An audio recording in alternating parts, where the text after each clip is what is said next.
My dear students, we are going to study spectrum. Spectrum, line spectrum का क्या reason होता है, ये सब हम लोग पढ़ने जा रहे हैं. चलिए, स्पेक्ट्रम को मोटा मोटी आप क्या समझते हो, फंडामेंटली आप थोड़ा सा सोचें.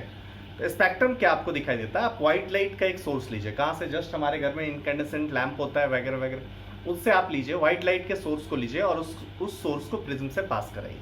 उस सोर्स को यदि आप प्रिज्म से पास कराओगे तो after passing through the prism it is divided into several layers. मतलब आपको पूरा, आप उसको फोटोग्राफिक प्लेट पे जब देखोगे ना तो आपको पूरा अलग अलग वेवलेंथ वाला लाइट, चूंकि जब व्हाइट लाइट पड़ा, व्हाइट लाइट क्या है, a mixture of all wavelength, mixture of wavelength. यहाँ पे ढेर सारे वेवलेंथ का इलेक्ट्रोमैग्नेटिक रेडिएशन है. ये पड़ा, प्रिज्म से गया, प्रिज्म से पास हुआ, अलग अलग वेवलेंथ का डिफ्लेक्शन एंगल अलग अलग होगा और अलग अलग वेवलेंथ के डिफ्लेक्शन एंगल अलग होने के कारण ये पूरा व्हाइट लाइट आपको भैया मेरे पूरा अलग अलग डिफ्लेक्टेड दिखाई देगा. भैया मेरे ये रहा प्रिज्म, इस प्रिज्म से पास कराया. अब यहाँ पे हमने एक फोटोग्राफिक प्लेट लिया है, ये पास करने के बाद हुआ क्या भैया, अलग अलग वेवलेंथ वाला लाइट अलग अलग एंगल से डिफ्लेक्ट किया है. ये सीधा जाना चाहिए था, यहाँ से देखो अलग अलग वेवलेंथ का लाइट अलग अलग एंगल से डिफ्लेक्ट किया है. तो यहाँ पे हमें एक पूरा ना रेंज ऑफ वेवलेंथ मिलेगा. यदि इसी को हम यहाँ से देखें तो इसको हम लोग बोलते हैं कंटिन्यूअस स्पेक्ट्रम.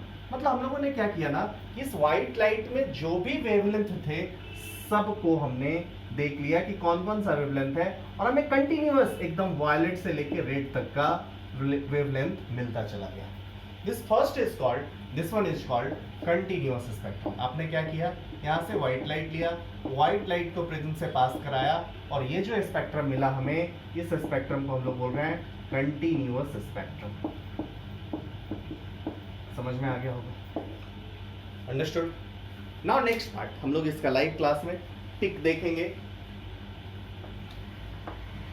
कैसा दिखता है ये.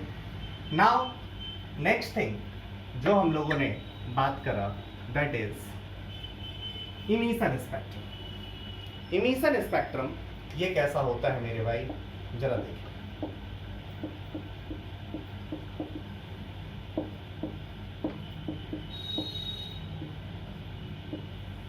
इमिशन स्पेक्ट्रम, चलिए इमिशन स्पेक्ट्रम कैसे आपको दिखाई दिया. अब आप क्या करो ना, आप हॉट गैस मतलब हाइड्रोजन को आप क्या करो, एक्साइट करो. H2 गैस का एक सैंपल लो, उसको एक्साइट करो, मतलब हाइड्रोजन एटम बना दो.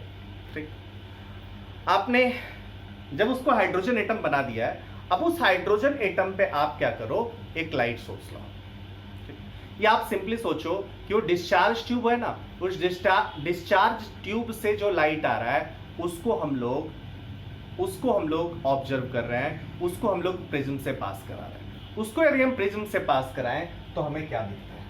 यहाँ पे लाइट क्या है, आप बोलो ये H2 गैस है. ठीक भैया, ये हॉट H2 गैस है. ठीक, या बोले हाइड्रोजन एटम्स का ये सैंपल है. छोड़ो इसे, हाइड्रोजन एटम्स का ये एक सैंपल है. कैसे बनाया, ऑब्वियसली हीटिंग करेंगे, बॉन्ड तोड़ेंगे. हाइड्रोजन एटम्स का यहाँ पे एक सैंपल है. अब इस हाइड्रोजन एटम्स के सैंपल पे हमने एक लाइट लाया था और लाइट के बाद इससे जो लाइट निकल रहा है, हमने इसको क्या किया, डिस्चार्ज ट्यूब में डाल दिया. डिस्चार्ज ट्यूब में डालने के बाद जो लाइट आ रहा है उस लाइट को ऑब्जर्व किया. देखो मेरे भाई, हुआ क्या होगा समझना जरा. आपको पता है हाइड्रोजन एटम्स में सेवरल एनर्जी लेवल्स हैं. n equals to 1, n equals to 2, n equals to 3, n equals to 4, n equals to 5, like this. These are the energy levels in the hydrogen spectrum. भैया मेरे, आपने इसको light दिया, hydrogen atoms को आपने कुछ photon दिया. अब ये इलेक्ट्रॉन सर्टेन फोटोन एब्जॉर्ब करके late us suppose n equals to 5 पे पहुंच गया. This is transferred to n equals to 5. अब आपको पता है मेरे भाई, it is not stable in n equals to 5. ये स्टेबल नहीं है. यदि ये स्टेबल नहीं है तो मेरे भाई क्या होगा, वापस से बैक आएगा ना। अब यदि वापस से बैक आएगा, आपने क्या किया था, इस फोटोन को दिया था, अब वापस से बैक आएगा। वापस से बैक आने का तो बहुत सारा तरीका हो सकता है, ये 5 से 4 पे भी आ सकता है, 5 से 3 पे भी आ सकता है, कोई एक पकड़ो आप, 5 से 4 को ही पकड़ो या 5 से 3 को ही पकड़ो। ड्यूरिंग दिस ट्रांजिशन मेरे भाई, ड्यूरिंग दिस ट्रांजिशन जब वो 5 to 4 आया होगा तो एक फोटोन, A1 फोटोन वो एमिट किया होगा। It should be clear. यदि 5 से 4 आया होगा तो 5 से 4 ट्रांजिशन के लिए वो एक फोटोन एमिट किया होगा, 5 से 3 के लिए एक फोटोन एमिट किया होगा। सो जो लाइट आपको, जो यहां से जो लाइट आ रहा है, इस डिस्चार्ज ट्यूब से जो लाइट आपको दिखाई दे रहा है, उसमें सर्टेन वेवलेंथ्स के ही लाइट आपको दिखाई देंगे। कौन कौन दिखाई दे सकता है, 5 से 4 वाला दिखाई दे सकता है, 5 से 3 के एनर्जी डिफरेंस वाला दिखाई दे सकता है, 5 से 2 के बीच के एनर्जी डिफरेंस वाला लाइट दिखाई दे सकता है, 5 से 1 वाला दिख सकता है, और भी पॉसिबिलिटीज होंगी। लेकिन ये तो पक्का है कि जब आप इसको एनालाइज करोगे ना मेरे भाई, तो आपको सर्टेन वेवलेंथ का लाइट ही मिलेगा। पिछले वाले की तरह ऐसा नहीं होगा कि सारा वेवलेंथ का लाइट मिलेगा, कंटिन्यूअस आपको एक पूरा दिखाई देगा। नो, यहाँ पे क्या होगा, 5 से 1 आया तो एक पार्टिकुलर वेवलेंथ का फोटोन दिखाई दे रहा है, 5 से 2 आया पार्टिकुलर वेवलेंथ का इलेक्ट्रॉन दिखाई दे, पार्टिकुलर वेवलेंथ का फोटोन दिखाई दे रहा है। यहाँ पे एक पार्टिकुलर वेवलेंथ होगा, एक पार्टिकुलर वेवलेंथ होगा, मींस इस केस में आपको भैया मेरे लाइन स्पेक्ट्रम दिखाई देगा। This one is line spectrum. पिछला वाला क्या था, कंटिन्यूअस स्पेक्ट्रम था, लेकिन ये इमिशन स्पेक्ट्रम है। Why it is called emission, because इससे इमिट हो रहा है भैया मेरे। इसके बाद ये हाइड्रोजन एटम से इमिशन होने वाला है, उसको हम लोग एब्जॉर्ब कर रहे हैं। So this one is called emission spectrum. और इमिशन स्पेक्ट्रम में ये लाइन स्पेक्ट्रम है। Means emission spectrum can be of 2 types.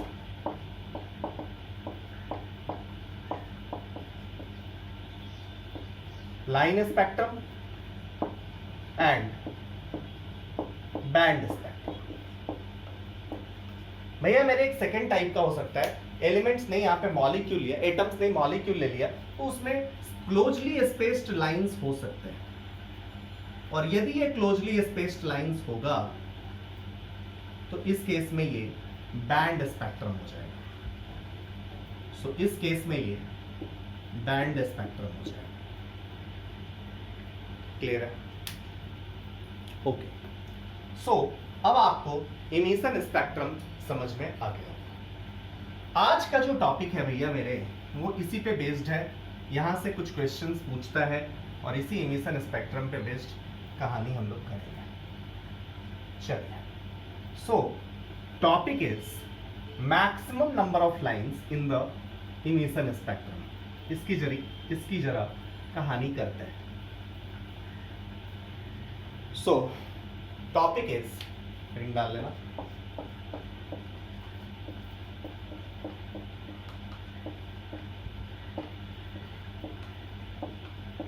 Maximum number of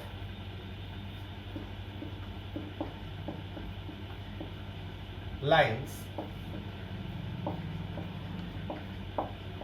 in the emission spectrum. आपको पता है लाइन ऑफ स्पेक्ट्रम है। जब लोग हाइड्रोजन स्पेक्ट्रम की बात कर रहे हैं तो ये एक लाइन स्पेक्ट्रम है। चलिए, अब इसमें हम लोग टॉपिक पढ़ रहे हैं मैक्सिमम नंबर ऑफ लाइन्स। इस टॉपिक को समझने के लिए हमें थोड़ा सा परम्यूटेशन कॉम्बिनेशन की कॉन्सेप्ट को समझना चाहिए। मेनली कॉम्बिनेशन की बात करें तो कॉम्बिनेशन के कॉन्सेप्ट को थोड़ा सा रिविजिट करा जाए।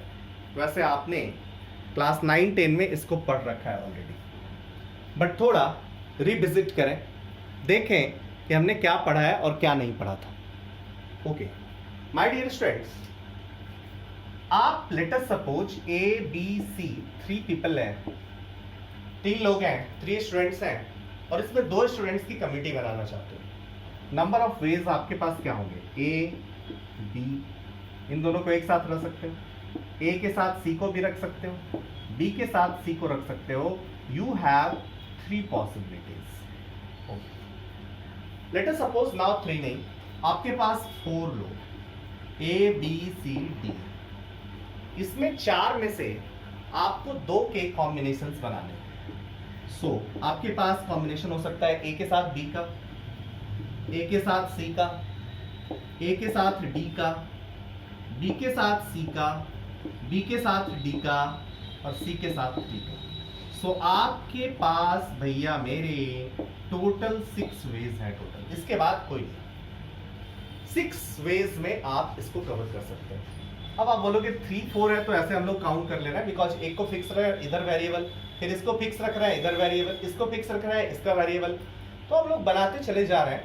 यहाँ पे तो काउंटिंग बहुत ईजियर है, लेकिन जब नंबर्स को बहुत बढ़ा दिया जाएगा तो काउंटिंग तो ऐसे नहीं कर पाएंगे हम लोग. So we have certain methods. हमारे पास कोई एक ऐसा मेथड होना चाहिए जिस तरीके से हम इजीली इस टाइप के क्वेश्चंस को हैंडल कर पाए. ओके, सो हमें ये मैथमेटिक्स देता है भैया जब भी आपको ऐसा काम करना है तो आप एनसीआर का कॉन्सेप्ट यूज करो. एनसीआर क्या है? एन में से आर लोगों को का कॉम्बिनेशन बनाना है. जैसे हम लोगों ने अभी क्या किया था, 3 से 2 का कॉम्बिनेशन बनाना है, 3 में से 2 का कॉम्बिनेशन बनाना है, तो इसको कैसे रिप्रेजेंट करेंगे? 3C2. जैसे हमें 4 में से 2 का कॉम्बिनेशन बनाना है तो 4C2. वैसे ही एनसीआर क्या है? एन में से आर का कॉम्बिनेशन बनाना है. सो एनसीआर इसको रिप्रेजेंट करेंगे. और इस एनसीआर का मीनिंग क्या हो जाएगा? इस एनसीआर को निकालेंगे कैसे? NCR is N factorial by R factorial into n minus r factorial. ये फैक्टोरियल का सिंबल है. फैक्टोरियल, अब कुछ लोग फैक्टोरियल नहीं जानते, चलिए कोई बात नहीं. n फैक्टोरियल क्या है कि आप n से लेके 1 तक का मल्टीप्लाई कर दीजिए, घटाते घटाते 1 तक आ जाइए. जैसे मान लीजिए 3 फैक्टोरियल है तो 3 फैक्टोरियल क्या होगा? 3 इंटू 2 इंटू 1. ये पॉइंट डेसिमल मत समझ लेना. 4 फैक्टोरियल क्या हो जाएगा? 4 इंटू 3 इंटू 2 इंटू 1. 5 फैक्टोरियल क्या हो जाएगा? 5 इंटू 4 इंटू 3 इंटू 2 इंटू 1. अब आपको फैक्टोरियल का भी मीनिंग समझ आ गया, एनसीआर का भी मीनिंग समझ आया.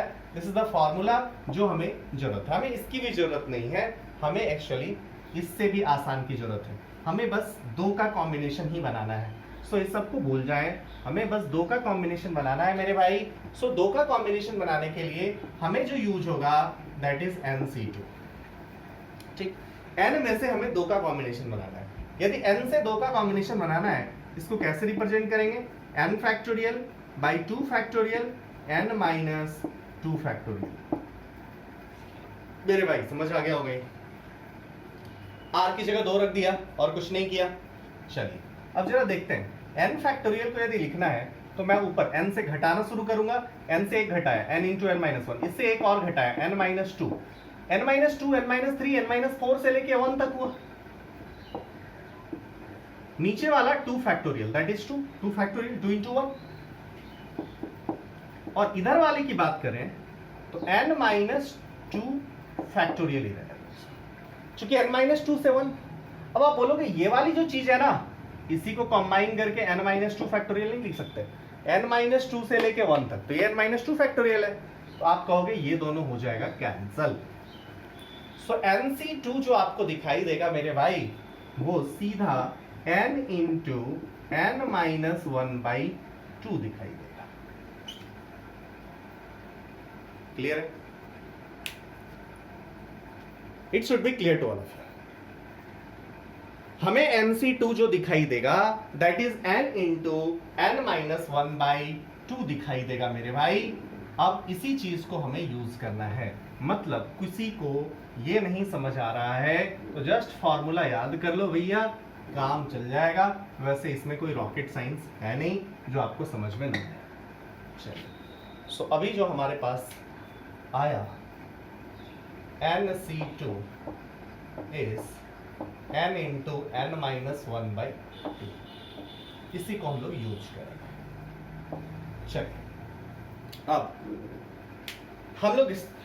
हम लोग अपने टॉपिक पे आ जाते हैं. हम लोगों को जो बेसिक कॉन्सेप्ट चाहिए थे इस टॉपिक को सीखने के लिए वो हम लोगों ने सीख लिया है। Now come to the topic. हमारा टॉपिक क्या था मेरे भाई? हमारा टॉपिक था maximum number of lines in the emission spectrum. चलो अब इसको हम लोग एकदम छोटे से कॉन्सेप्ट से समझना सीखना स्टार्ट करते हैं। ये हमारा n इक्वल्स टू 1 था, 2 था। देखो जब भी मैं बना रहा हूं ना तो इस बात का ध्यान रख रहा हूं कि आगे चलने के बाद एनर्जी डिफरेंस भैया घटता चला जाता है। देखो सक्सेसिव एनर्जी डिफरेंस घटता चला जाता है, मैं इस बात को ध्यान रख रहा हूं, ठीक है। इसीलिए मैं इस गैप को कम कर रहा हूं। मैं ऐसे शौक से नहीं कि वो कैसे कैसे भी लाइंस बना रहा हूं, it's not the fact. Okay so मेरे भाई हमारा हाइड्रोजन स्पेक्ट्रम की हम लोग बात कर रहे हैं। सो हमने चला n इक्वल्स टू 1 पे ग्राउंड स्टेट में हाइड्रोजन एटम के पास इलेक्ट्रॉन था, इलेक्ट्रॉन n इक्वल्स टू 1 पे पड़ा हुआ था। ओके सो आपने क्या किया, इसको एक फोटोन दिया, ठीक। अभी आपने एक फोटोन दिया है, अभी आपने एक फोटोन दिया है मेरे भाई, और after absorbing this photon electron n equals to 1 से किसी हायर ऑर्बिट में जाएगा मेरे भाई, पक्का n इक्वल्स टू 1 से हायर ऑर्बिट में जाएगा। अब let us suppose n equals to 1 से n इक्वल्स टू 2 पे चला गया, दिस इज ट्रांसफर्ड। मैं ब्लैक लाइन से ओरिजिनल बता रहा हूं। अब ये n इक्वल्स टू 2 पे चला गया। अब इलेक्ट्रॉन n इक्वल्स टू 2 पे जब गया तो आपको भी पता है this electron is not stable, this is not stable at this point. यदि ये स्टेबल नहीं है मेरे भाई, वापस ये बैक आएगा, बैक आएगा बिकॉज एनर्जी इज हायर, ये एनर्जी को घटाना चाहेगा। अब ये बीच का कहीं तो कोई एनर्जी स्टेट आपको दिखाई दे रहा है क्या? यहाँ पे कोई एनर्जी स्टेट नहीं है, यहाँ भी नहीं है, यहाँ भी नहीं है, यहाँ भी नहीं है, कोई स्टेशनरी स्टेट अवेलेबल नहीं है। इलेक्ट्रॉन कहाँ आएगा? 2 से वापस से उसको 1 पे आना पड़ेगा। मींस 2 से इलेक्ट्रॉन का ट्रांजिशन 1 तक होगा, और यदि ये ट्रांजिशन होगा तो एक फोटोन एमिट करेगा, इमिशन होगा। सो इस इमिशन स्पेक्ट्रम में आपको एक लाइन जस्ट भैया मेरे दिखाई देगा। इस इमिशन स्पेक्ट्रम में यदि यहाँ पे आप लाएं तो आपको एक लाइट ही दिखाई देगा। मींस देखो हो क्या रहा है, मैं फिर से आपको बता रहा हूं। चलो आपने ये हाइड्रोजन का सैंपल लिया, मैं बातों को फिर से समराइज कर रहा हूं। यहाँ पे क्या है? हाइड्रोजन एटम्स, ठीक है मेरे भाई। आपको पता है हाइड्रोजन में इसका एनर्जी लेवल -13.6 इलेक्ट्रॉन वोल्ट होता है, इसका एनर्जी लेवल -3.4 इलेक्ट्रॉन वोल्ट होता है, ठीक है। आपने हाइड्रोजन एटम से पास कराया क्या? एक लाइट सोर्स दिया, ठीक है मेरे भाई। आपने लाइट सोर्स दिया जहां पे एनर्जी आपने दिया है कहां से कहां तक? 10 से लेके 10.5 इलेक्ट्रॉन वोल्ट, 10 से लेके 10.5 इलेक्ट्रॉन वोल्ट का पूरा मिक्सचर है। यहां पे सब जगह लाइट है, इस लाइट को आपने पास करा दिया।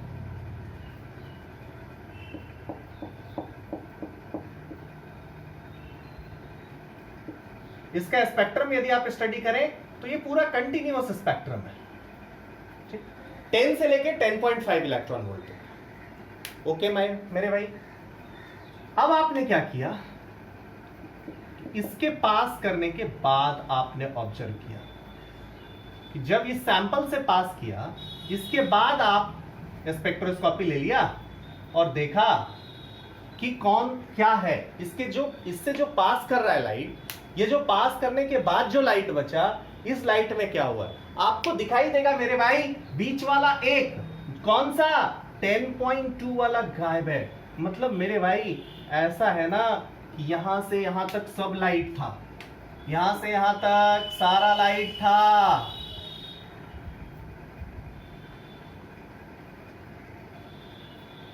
ठीक। फिर यहां से यहां तक सारा लाइट, यहां से यहां तक का सारा फोटॉन्स अवेलेबल था, बीच का एक फोटॉन नहीं। ये कहां चला गया? 10.2 इलेक्ट्रॉन वोल्ट का फोटॉन। ये जो फोटॉन था ना, ये जो एब्जॉर्ब कर लिया, एब्जॉर्ब करने में चला गया मेरे भाई। यहां से एक लाइट आपको गायब दिखाई देगा। कौन सा 10.2 इलेक्ट्रॉन वोल्ट वाला। ये कहा गया इसका एक्साइट करने में हाइड्रोजन एटम अपने इलेक्ट्रॉन्स को n=1 से n=2 में लेके चला गया। 3 में क्यों नहीं लेके गया? अरे एनर्जी डिफरेंस ही नहीं था। 3 में ले जाने के लिए कितना चाहिए था? 12.1 इलेक्ट्रॉन वोल्ट वाला लाइट चाहिए था। अंडरस्टूड और नॉट? देखो इसको हम लोग बोलते हैं एब्जॉर्प्शन स्पेक्ट्रम। एब्जॉर्प्शन स्पेक्ट्रम, यहाँ पे सर्टेन लाइंस मिसिंग रहता है। देख रहे हो यहाँ पे एक लाइन जो 10.2 इलेक्ट्रॉन वोल्ट एनर्जी वाला फोटोन है वो पूरा मिसिंग है। This one is called absorption spectrum. After absorption जो स्पेक्ट्रम दिखाई दे रहा है, this one is called absorption spectrum. अब ये जो हाइड्रोजन एटम है ये कुछ सर्टेन, कुछ एक पूरा ल्यूमिनेटेड टाइप का दिखाई देगा, और ये जो लाइट एमिट करेगा, ये लाइट ये कुछ फोटोन एमिट करेगा, और इसको यदि स्टडी करेंगे this one is called emission spectrum. और एक पार्टिकुलर वेवलेंथ वाला लाइट ही इसमें होगा, जस्ट ये वाला। जस्ट इन दोनों को मिला दो तो ये वाला बन जाएगा। Just it's photographic negative of this, मतलब इसमें से ये घटा दो तो ये वाला बन गया। इसका जस्ट इन दोनों को मिक्स कर दो तो ये वाला हो गया। This one is called emission spectrum, this one is called absorption spectrum. ये वाला भैया इमिशन स्पेक्ट्रम है, और इमिशन स्पेक्ट्रम में जस्ट एक लाइन दिखाई देगा, बिकॉज n=2 से जस्ट 1 पे इलेक्ट्रॉन आएगा, और जो एनर्जी डिफरेंस वाला फोटोन दिख रहा है जस्ट ये एनर्जी डिफरेंस वाला फोटोन वो एमिट कर देगा। n=2 से वो n=1 पे आएगा, और जो एनर्जी डिफरेंस दिख रहा है इस एनर्जी डिफरेंस का फोटोन वो एमिट कर देगा। ये समझ में आपको आ जाना चाहिए। My dear students, it should be clear to all of you. Now चलिए अब मैं थोड़ा सा केस चेंज करता हूं। मैं इसमें जो लाइट दिया ना वो थोड़ा रेंज बढ़ा दिया, मैं 10 से लेके 12.2 तक दे दिया। अब क्या होगा? 12.1 इलेक्ट्रॉन वोल्ट का भी फोटोन है, मतलब ये इलेक्ट्रॉन एनर्जी लिया। अब ये 1 से 3 पे भी जा सकता है मेरे भाई, ये 1 से 3 पे भी जा सकता है मेरे भाई। मतलब इलेक्ट्रॉन इनिशियली n=1 पे था, अब ये कहां आ गया? 3 पे। मतलब फाइनल n कितना है? n final is 3। चलिए मतलब शुरुआत वाला इनिशियल मान लो, पहले अब 3 पे पहुंच चुका है इमिशन, अब इसके बाद ना इमिशन की बात होगी। सो इनिशियली n का क्या हो गया? 3 पे पहुंच गया। अब क्या हो सकता है? इसको स्टेबलाइज होना है। अरे इसको स्टेबलाइज होना है तो डायरेक्टली 1 पे आए तब भी स्टेबलाइज होगा, तो 3 से 2 पे आए तब भी स्टेबलाइज होगा, 3 से 1 पे आए तब भी स्टेबलाइज होगा। अब बोलोगे जब 2 पे आया होगा तो फिर तो 1 स्टेबल होगा। यस, 2 से 1, मतलब ये 3 टाइप का फोटोन एमिशन हो सकता है। डायरेक्टली वो 3 से 1 पे भी जंप कर सकता है, हो सकता है 3 से 2 पे आए फिर 2 से 1 पे आए। मींस इस केस में 3 से 1 पे आएगा, एक फोटोन एमिट करेगा 3 से 1 एनर्जी लेवल वाला। हो सकता है 3 से 2 पे आए और देन 2 से 1 पे आए, तो इस केस में वो 2 फोटोन एमिट करेगा। सो टोटल जो इस केस में आप इस हाइड्रोजन सैंपल से जो फोटॉन्स देखोगे, मतलब यहां से जो एमिट कर रहा होगा लाइट, उसको यदि ऑब्जर्व करेंगे, उस इलेक्ट्रोमैग्नेटिक रेडिएशन में 3 डिफरेंट वेवलेंथ होंगे, 3 डिफरेंट वेवलेंथ होंगे। So maximum number of lines इस केस में 3 होगा। सो समझ जाना, यहां से कहा गया 3 पे गया, 3 से वापस जब बैक आ रहा है इसके पास तरीका क्या क्या है? 3 से डायरेक्टली 1 पे कूद सकता है, 3 से 2 पे आ सकता है, देन 2 से 1 पे आ सकता है। सो टोटल पॉसिबिलिटी 3 की है। माय डियर स्टूडेंट्स, अब एक और कहानी कर लो, 4 पे लेके चले जाओ। आपने एनर्जी दिया, electron is transferred into n=4। थोड़ा सा ये रॉन्ग बना है बिकॉज सक्सेसिव एनर्जी और घट जाएगा। सो n=4 पे आपने एनर्जी डिफरेंस दिया, ऐसा एनर्जी दिया, इलेक्ट्रॉन n=4 पे पहुंच गया। फाइनल अभी भैया आपने जो एनर्जी दिया है उससे इलेक्ट्रॉन 4 पे पहुंच गया। चलिए नाउ 4 से वापस बैक आने की बात है, n इनिशियल 4 हो गया। 4 से क्या क्या पॉसिबिलिटीज हो सकते हैं? आप बोलोगे 4 से 3 पे आ सकता है, 4 से 2 पे आ सकता है, 4 से डायरेक्टली 1 पे आ सकता है। जब 3 पे आया होगा तो 3 से वापस बैक आने की पॉसिबिलिटीज होगी। जब 2 पे आया होगा तो 2 से भी वापस बैक आने की पॉसिबिलिटीज होगी। सो इतना लाइंस आपको दिखाई देगा। This is the basic concept but it is needed. मेरे पास बहुत आसान काम है कि मैं फार्मूला बता दूं, आपसे काम करा लो। लेकिन देखिए जेई एग्जाम आपको कहाँ पे फंसा लेगा मुझे भी नहीं पता है। जेई एग्जाम बेसिक कॉन्सेप्ट्स मांगता है, ये बेसिक कॉन्सेप्ट्स आपको पता होने चाहिए कि कैसे कैसे काम करना है। मैक्सिमम नंबर ऑफ लाइंस याद हो गया, इट्स नॉट द फैक्ट। ये ऐसे करेंगे तो काम भी नहीं बनेगा। आगे हम लोग क्वेश्चंस लेंगे जहां पे फॉर्मूला नहीं लगेगा, आपको सोचना होगा। चलिए नाउ तो ये समझ आ गया। अब आप बोलोगे मुझे ऐसा लग रहा है ना यहाँ पे 4 लाइंस हैं, 4 लाइंस हैं और आप कर क्या रहे हैं। चलो इनिशियल लिया 1 और 2 था, सबसे पहला केस 2 पे गया था, 2 से 1 एक ही पॉसिबिलिटी थी। 2 लाइंस था, 2 एनर्जी लेवल्स थे, एक ट्रांजिशन हो सकता था, ले लिया। जब आपने 3 लिया, अब आपके पास 3 एनर्जी लेवल्स हैं। Now you have 3 energy levels और यहां से डायरेक्टली भी इसमें जंप कर सकता है, यहां से इसमें भी जंप कर सकता है, इससे इसमें भी जंप कर सकता है। Means you are selecting any two energy states को आप सेलेक्ट कर रहे हो। आप जब 3 एनर्जी स्टेट्स को आपने लिया है and you are selecting 2 energy states, you are selecting any 2 energy states. 3 you have 3 energy states and you are selecting 2 energy states.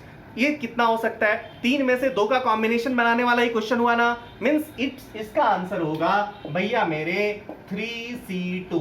इसका आंसर होगा 2 एनर्जी लेवल है और इसका आंसर होगा 2C2। आप इसको सॉल्व करें तो 2C2 का वैल्यू भी आपको 1 दिखाई देगा। यहां पे देखें 3C2 का वैल्यू क्या दिखाई देगा, 3 फैक्टोरियल बाय 1 फैक्टोरियल इनटू, या आप इसको डायरेक्टली फॉर्मूला यूज करें nC2 n into n minus 1/2, so 3 into 2/2, so this one is 3। अब इसकी बात करें, यहाँ पे आपको 4 एनर्जी स्टेट दिखाई दे रहा है। किसी में 4 energy state, out of 4 energy state कोई भी 2 एनर्जी स्टेट को ले लो तो अपर लेवल से लोअर लेवल में आएगा, एक प्रोटॉन वो एमिट करेगा ना। So answer will be 4C2। यहां पे हम लोग बात करें so answer will be 4C2। अब जब 4C2 की बात करेंगे तो 4 into 3/2, जरा देख लो यहां पे आ रहा है कि नहीं, 3 2 1, 6 लाइंस पॉसिबल है कि नहीं मेरे भाई, आपको समझ आ गया होगा। इसका मतलब ये हुआ कि सक्सेसिव और भी कहीं इलेक्ट्रॉन जाए ना, इसी यहीं तक नहीं, इलेक्ट्रॉन किसी भी एनर्जी स्टेट में जाए, 4 में जाए, 5 में जाए, 6 में जाए, कहीं भी जाए, हम देखेंगे कितने एनर्जी स्टेट्स हैं टोटल। C2 कॉम्बिनेशन बना दो, ये हो जाएगा total number of lines. So यहीं से फॉर्मूला आ गया my dear students, if you have n energy states and किसी 2 में ट्रांजिशन हो सकता है तो हमेशा ये nC2 ही आएगा। So maximum number of lines in the emission spectrum will be equal to n into n minus 1/2। यहीं से वो फॉर्मूला बना देते हैं और कहते हैं भैया ये फॉर्मूला आप याद करिए। ये फॉर्मूला कहां से आया, कैसे आया, ये आपको पूरा समझ में आना चाहिए।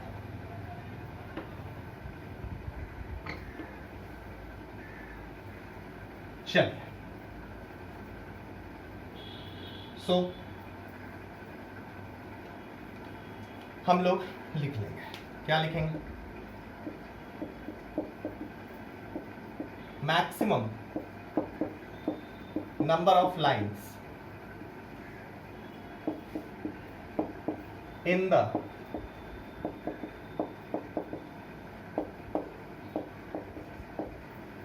emission spectrum equals to nC2 n into n minus 1/2।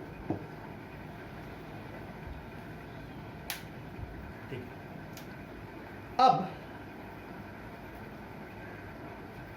इसी को थोड़ा जेई मॉडिफाई कर सकता है इस क्वेश्चन को। हो सकता है इस क्वेश्चन में तो आपने याद रख लिया, काम बन गया आपका।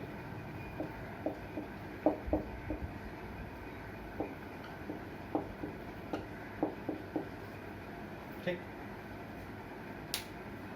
अब कह दिया कि भैया मेरे, चलिए ठीक है, मैं एक पहले एग्जांपल ले लूं। Initially electron n equals to 1 पे था, ठीक है। अब इलेक्ट्रॉन चला कहां गया भैया मेरे, let us suppose n equals to 4 पे फाइनली हो गया। अब वापस बैक आने की बात हो गई, लेकिन कुछ ऐसा है जैसे हमारा स्पेक्ट्रोस्कोपी मान लो खराब है, ठीक। अब खराब है तो वो क्या कर रहा है ना कि 1 वाले लाइट को दे ही नहीं रहा है, मतलब n इक्वल्स टू 1 पे जो आ रहा है वो लाइन बेकार हो जा रहा है। हमारा स्पेक्ट्रोस्कोपी खराब है, हमारा स्पेक्ट्रोस्कोपी खराब है, तो n इक्वल्स टू 1 मतलब इसके 4 से लेके डिटेक्ट जो होगा वो n इक्वल्स टू 2 तक का लाइट डिटेक्ट होगा, उसके बाद वाले लाइट हमसे डिटेक्ट ही नहीं हो पा रहे, तो हमें कितना लाइंस दिखाई देगा, ये क्वेश्चन पूछ लिया। समझ में आई बात? मीन्स आपको n equals to 2 energy level तक ही लाना है, आपका n equals to 1 energy level तक का जो लाइट आ रहा है वो डिटेक्ट नहीं हो पा रहा है। 1 मतलब अब नहीं लाना है किसी भी ढंग से, ठीक। अब इस टाइप के क्वेश्चन को कैसे करोगे? चलो अब हमारे पास क्या हो गया, अलाउड एनर्जी लेवल 4 3 2, 1 तो लोगे नहीं, इस केस में 3 हो गया, okay.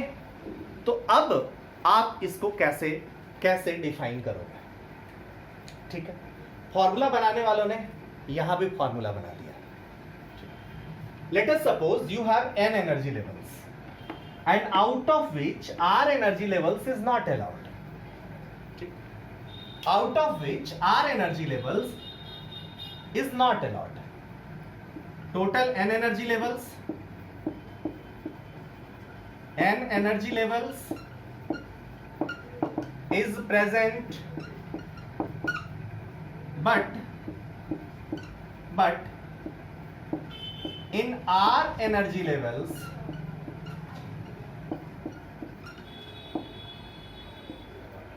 transition is not allowed, ऐसा कह दिया, transition is not allowed। Then आप फॉर्मूला कैसे बनाओ? मतलब आप आपसे पूछ दिया, तब आपको तो ये आपके पास तो एक उपाय है कि आप काउंट कर लो, या दूसरा उपाय जो टीचर्स करते हैं इसका भी एक नया फॉर्मूला निकाल दो। इसका नया फॉर्मूला क्या आ जाएगा मेरे भाई? टोटल n एनर्जी लेवल्स हैं, टोटल n एनर्जी लेवल्स हैं, उसमें r अलाउड नहीं है, मतलब टोटल एनर्जी लेवल्स हमारे पास कितना है? n माइनस r है, इसका C2 कर दिया, this one is new expression, यही हो जाएगा ना, मतलब n माइनस r C2 हो गया। अब इसका फॉर्मूला देखो, इसका फॉर्मूला तो बड़ा अच्छा था, इसका फॉर्मूला बड़ा खराब आ जाएगा। यदि फॉर्मूला बनाने वाले फॉर्मूला याद करोगे तो बहुत खराब होगा, इसको याद नहीं करेंगे हम लोग। 7 3 जस्ट देख लिया, क्या है वैल्यूज देखा, आंसर निकाला। यहाँ से क्या हो जाएगा भैया मेरे, n यहाँ पे पुट करो तो n minus r into n minus r minus 1/2। अब लोग ये फॉर्मूला किसको याद रहेगा? अब कुछ स्टडी पैकेज या कुछ टीचर्स तो मैक्सिमा कर देते हैं याद रखवाने का, वो कहते हैं देखो ये वाला जनरल फार्मूला ये याद रख लो और इसमें r इक्वल्स टू 0 कर दो तो ये फार्मूला भी हो गया, मतलब सब में अलाउड है तो r को 0 ले लो। अरे यार याद ही क्यों रखना है, C2 यूज करो ना, C2 का कॉन्सेप्ट यूज करो, कहां से आया वो समझो, काम बन जाएगा यार। फालतू में इतना कॉम्बिनेशन क्यों बना रहे हो? लोग इतना बना रहे हो तो मैं तीसरा केस भी दे देता हूं, अब तो तुम्हें सोचना ही पड़ेगा, बिना सोचे उपाय नहीं है क्या? चलिए लीजिए क्वेश्चन।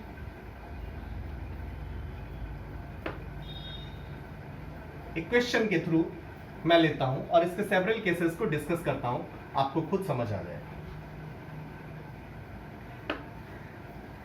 चलिए क्या होंगे वो क्वेश्चंस, चलिए लेते हैं।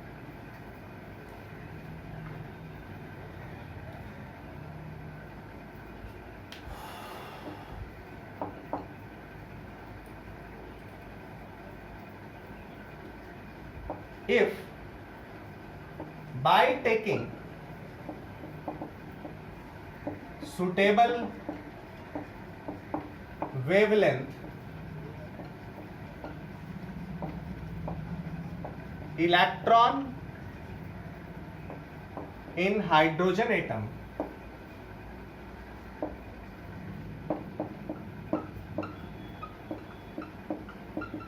is transferred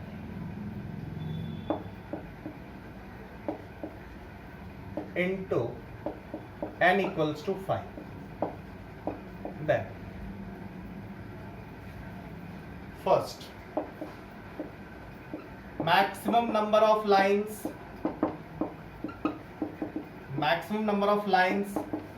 in hydrogen spectrum, line पूछ रहा है तो इमिशन ही है,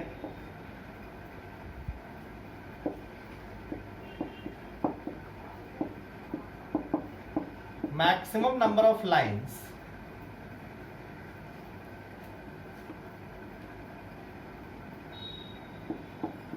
in the emission spectrum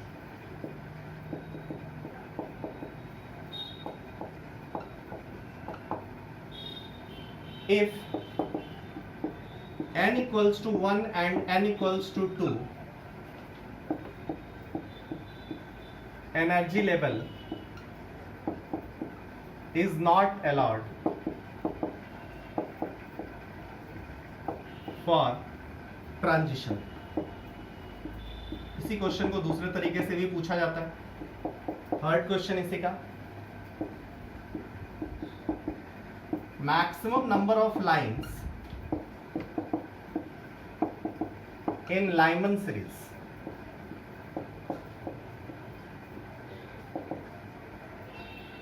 Fourth question,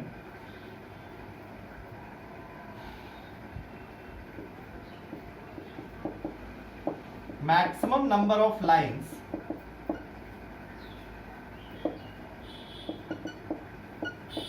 which is not in Balmer series. चलो, maximum number of lines which is not in बामर series. बामर series में जो है उसकी बात नहीं करनी, जो नहीं है उसकी बात करनी. Maximum number of lines which is not in बामर series. Okay मेरे भाई, फर्स्ट क्वेश्चन की बात करें, बहुत इजी है. By taking suitable wavelength, if by taking suitable wavelength electron in hydrogen atom is transferred into n equals to 5, then maximum number of lines in the hydrogen spectrum. Hydrogen spectrum में maximum number of lines कितना हो जाएगा? चलो जल्दी बोलो. अब total energy levels कितना? 5 ना. अरे मेरे भाई 5 ना. सो 5 है. अब क्या हो जाएगा? 5 दो में allot means answer is 5c2. 5 into 4/2 answer is 10. Clear है? Next is maximum number of lines in the emission spectrum. Maximum number of lines in the emission spectrum 1 और 2 अलाउड नहीं. कैसे करेंगे क्वेश्चन?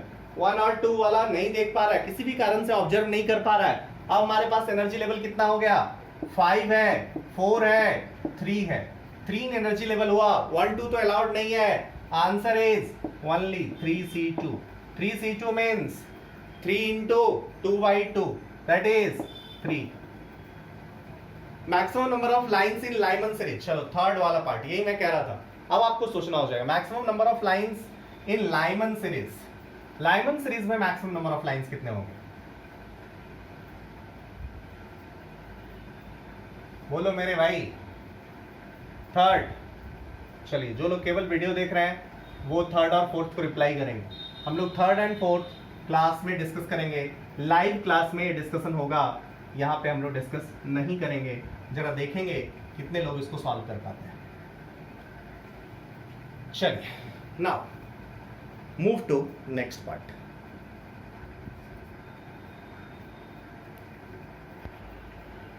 चलिए, कुछ नोट देके लिखेंगे. Note 1,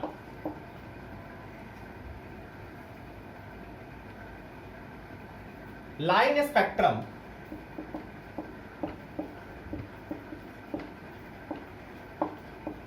for each element is different. देखो भैया, जैसे हमें पहचानना होता है, जब हमारी बात हमको पहचानना होता है, किसी दो आदमी में डिफ्रेंशिएट करना है, हमारे पास क्या होता है? हमारे पास फोटोज होते हैं. चलो ये फोटो, ये सलमान खान है, ये कैटरीना कैफ है, ये शाहरुख खान है, ये कोई आप डिफरेंट लोगों को उसका पिक देख के पहचानते हो. वैसे ही केमिस्ट्स इनिशियली स्पेक्ट्रा देख के पहचानते थे और कहते थे कि स्पेक्ट्रा जस्ट उस एलिमेंट का फोटो है, जिससे हम मतलब एक टाइप का स्पेक्ट्रा ये है, मतलब ये एक टाइप का एलिमेंट है, ये दूसरे टाइप का एलिमेंट है, उसको पहचानते थे. मतलब हर एलिमेंट का एटॉमिक स्पेक्ट्रम डिफरेंट था. ठीक, उसी चीज को बताया गया है. Line spectrum for each element is different. Understood और नॉट? क्लियर है मेरे भाई? क्लियर है? Next note 2, if number of lines, if number of electron in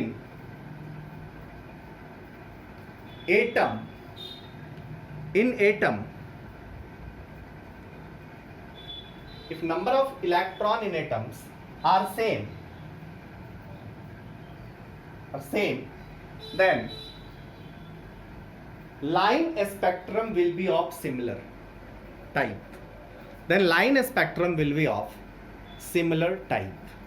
number of electron यदि सेम है तो लाइन स्पेक्ट्रम सिमिलर टाइप का होगा. Number of electrons in atoms are same, then line spectrum will be of similar type. इस पे question पूछा था.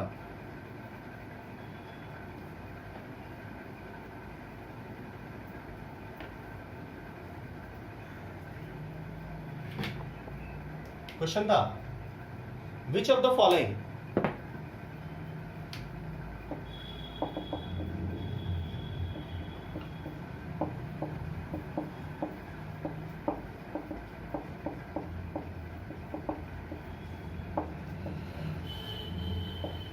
similar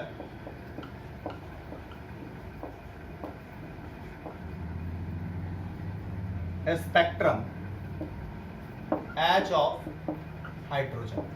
option number ए.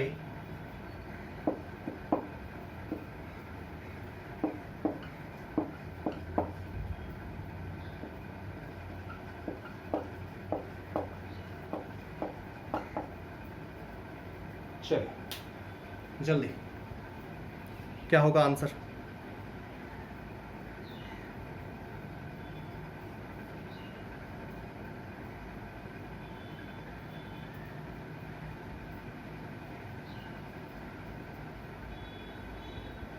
जल्दी, क्या होगा आंसर? अरे भाई हाइड्रोजन में एक इलेक्ट्रॉन है ना, हाइड्रोजन, इसमें lithium, number of electron same नहीं होगा, बेरिलियम सेम नहीं होगा, हीलियम सेम नहीं होगा. बी की बात करें, hydrogen, helium, lithium, beryllium, 4 electron है, 3 निकाल दिया, सो B3+ हैज 1 इलेक्ट्रॉन ना, so answer is D. Next note,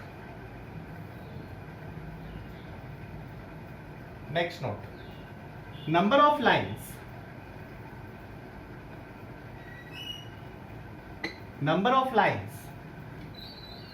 in the emission spectrum,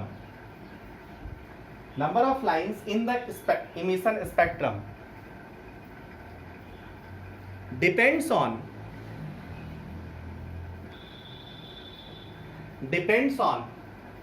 excitation energy. मतलब सिंपल सी बात है, कहाँ लेके जा रहे हो? 4 पे लेके जा रहे हो, 5 पे लेके जा रहे हो, 5 पे ले जा रहे हो, नंबर ऑफ लाइंस ज्यादा होगा, 4 पे लेके जा रहे हो, नंबर ऑफ लाइंस कम होगा, 3 पे लाइन लेके जा रहे हो, number of line emission spectrum में नंबर ऑफ लाइंस और भी कम हो जाएगा. अंडरस्टूड और not? Next point,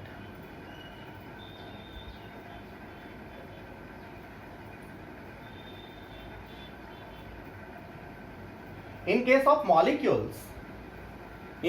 molecules band spectrum is formed.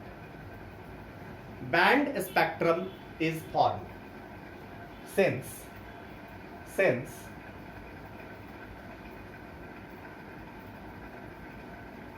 energy levels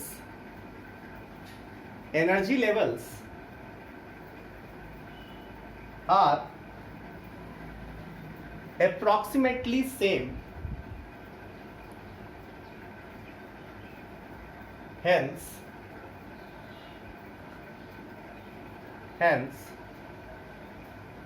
a band can be formed.